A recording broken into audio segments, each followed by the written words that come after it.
And now, it's time for another Dice Tower review with Tom Vasel. Hey folks, I really enjoy Rum Bones, the two-player pirate fighting game. Today I'll be taking a look at 3 of the small expansions. There's 6 small ones that add 3 heroes each. We'll be taking a look at Mazu's Dreadful Curse that add to that faction, and 2 sets of Mercenaries. Mercenaries Pack 1 and 2. These add 3 mercenary heroes that you can replace the different heroes in your armies with them. Here we go.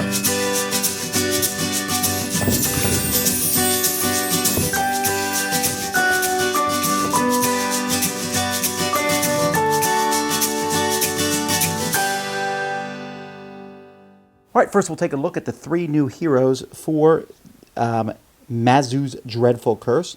First we have the new captain, Shu Ming the Merciless. She has basically where she can stun all the enemies if she rolls a 6, which is a pretty good chance of that happening. Do I like her better than the original guy?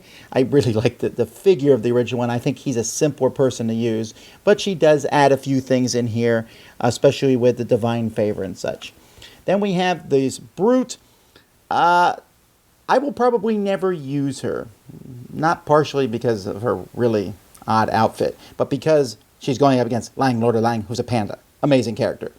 But still, she does have some cool abilities with the Bounding Whirlwind, being able to jump through and hit stuff and do an extra damage for each roll of 6, so that's kind of cool. Then we have the Flower of Death. This is another character that I enjoy. And this is partially because basically just so simple. Here, 5 and 6 is blind. Heroes hit by this suffer stun. Heroes by this attack hit are silenced. And all the attacks are the same. They're 3 dies with 3 or more. Now, is that better than Zaya the Red Mist? That would be a tough call to me. But I think I really like the way she looks too. So this would be tempting for me to add her to my pirate army just because of that. All right, now the Mercenaries. Remember, these can be used in any of the armies. You got to be careful not to make the Mercenaries too good, but still some cool things. Here we have Captain Sarah Kale.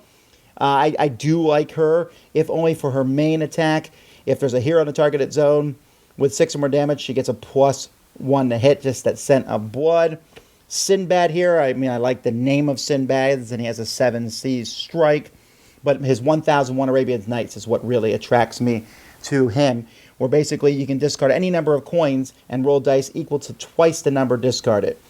That's really cool. That may be my favorite ability in the game thus far. I really consider using him. Sir Alexander has a bunch of skills where essentially he can deploy a boss in or activate all friendly deckhand or boss in. He's all about getting the deckhands to attack, and here the deckhands, when they attack, will get him coins. Very useful. Lord Nelson, some fairly straightforward stuff, but I do like his Iron Body, where he can roll a die and reduce the damage suffered by the number rolled. So he's hard to kill. Then those were 4 of them so far. Now we're at Don Quixote, the Giant Killer, very useful. But I do like the Honor of the Knight Errant, where it's +2 damage for each hit and +3 if he has 8 or more damage. It's a very handy thing. I also like how Giant Killer chasing windmills, they kind of brought in the Don Quixote theme. And then Bossman Castell, who I really enjoy, again, because of his basic skills here. Lead Rain, where you can target any zone on the board. A very, very handy thing to have.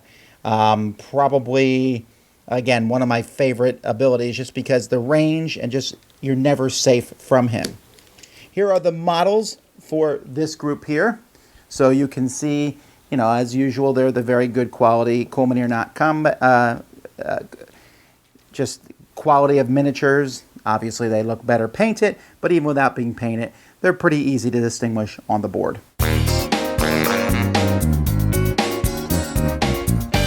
I'm always very nervous about mercenaries, right? Because a mercenary can go in any army, and so, oh wow, you gotta be careful if they're not overpowered. People are always fighting over them. But one of the things I like about this game, the mercenary heroes are cool, if for thematic reasons. I want Don Quixote in my army.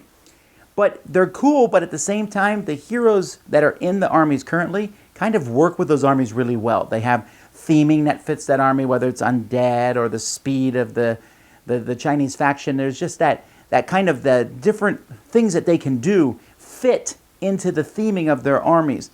The mercenaries don't fit with that theming, so they might be cool, but they're certainly not overpowered, which is good. and they certainly don't necessarily mesh well, but you might want to use them just because of the cool miniature, because you just like that character and what they can add. So that's good. I like the Mercenary packs. If you want even more diversity with your armies, get them. I really like these little miniature packs. I would not consider them necessary by any sense of the imagination. However, they do give me, when I pick my 5 people at the beginning, especially the Mercenary packs, I can interchange any of them. So that's a very handy thing to the game, and more models. Hey, who's going to argue with that? That's what we have here. Dice Tower Judgment, approved!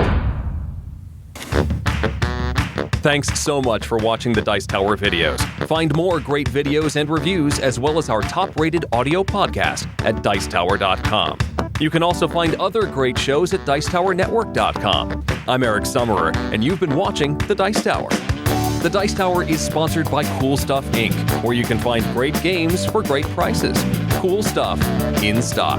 Check them out at CoolStuffInc.com. Shut the door!